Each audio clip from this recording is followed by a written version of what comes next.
Hello and welcome back to this session. Now in the previous few sessions we have already completed the sliding jaw, the fixed jaw, the block, and along with that we have also completed the base of the bench vise.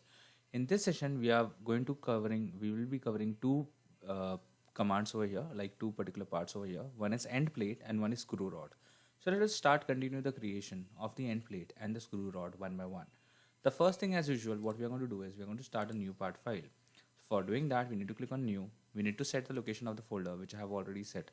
And here we need to define the location. We have to define the name, that is end plate. So here I'm defining the name as end plate. And then I have to click OK. Once the name is defined, I have to click on sketch. Then start a new sketch on the front plane or on the right plane, whichever you feel necessary. And then we can start a new sketch. Now once the new sketch is started, we need to create a line from the origin that would be vertical. Then we need to create a line from the origin that would be horizontal. Now once the two lines are created, we need to give specific dimension to those two lines. The length of the bottom horizontal line is going to be 12 and the length of the vertical line is going to be 44. So let us give those two dimensions. So here in using rapid dimension, I'm going to give a length of 12, and here using rapid dimension again, I'm going to give a length of 44. Now what we can do next is I can click on offset. Here I can create an offset of 6 because I know that value. I'm going to select connected curve, I'm going to select the line, and here I'm going to create an offset of 6. Now once the offset is ready, then I'm going to create a line on the top, then I'm going to create a line in the bottom. So that way I can create a complete closed sketch. Now in the previous video, we have already created this kind of holes, but that was technically using revolve command. In this video, we'll be creating a similar holes or similar set of holes using the hole command itself. Okay, now what we're going to do next is I'm going to click on finish. Then I'll extrude this with a length of 50. If you want, you can even make this 50 symmetrical. Okay, if you so wish to. Then I can hide my sketch, create a new sketch on this side. Now for placing the hole, this sketch will be very important. So here I'm going to create a line. I'm going to make the line vertically aligned. And then I'm going to give the dimension, which this particular plate is going to go on the side of the sliding jaw. So here I'm going to give the dimension of 8, and here I'm going to give the dimension of 17. So this is what we are actually looking at. So 8 and 17, same as of the sliding jaw if you remember. Now next thing what we are going to do is I'm going to click on close, finish. So this is how the two lines, the particular line is looking. I'm going to click on hole. This time the construction will not be simple, it will be a countersink hole, but it will be a customized hole. So I'm going to create a point here. The diameter of the hole is going to be 8. Okay, so let us check. The diameter of the hole is 8 and the countersink diameter is going to be 14. So here I'm going to define the countersink diameter of 14. The hole is not going to be with a value, a depth value, it will be just until next. And just for the positioning, one more hole, I am going to click on this point as well and I can click OK.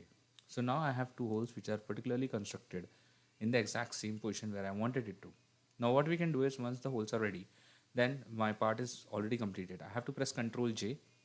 I need to select the file or the part. Now why we are giving color? So that every time we give a color, we generally define how exactly the part should look in an assembly. And that will also help us to understand or differentiate the parts with the help of color. I know the color are quite similar, but it will create a significance different, okay, when it's given in an assembly. So here I'm going to select pale turquoise color. I'm going to click OK, apply and OK. So this is how I've completed the construction of the end plate. Okay, now what we are going to do next is I'm going to save the file. Then I'm going to close this and I'm going to start a new file again. Now in this particular file, what I'm going to do is I'm going to create the next part called screw rod. So let us define a name called screw rod. Now once I've defined the name called screw rod, then I'm going to click on sketch. I'm going to select either the front or the right plane. And here I'm going to start a sketch with a single horizontal line at the origin. Now this horizontal line will be of total length of 200, that is 175 plus 25. So let us make a horizontal line of length 200. I'll use a different approach this time to make this particular model. Okay, so you can either use a traditional approach which we were using, like either using extrude or revolve. Just I'm going to do a little different thing this time. I'm going to click on finish. Okay, just creating a line and clicking on finish. Going to the surface tab, clicking on more tab over here and going for the tube command. If you are unable to find this command over here, tube, you can even search. You can type TUBE over here in the search bar. Okay, and it will show you the command itself. So once you get the command, you can start the command over here.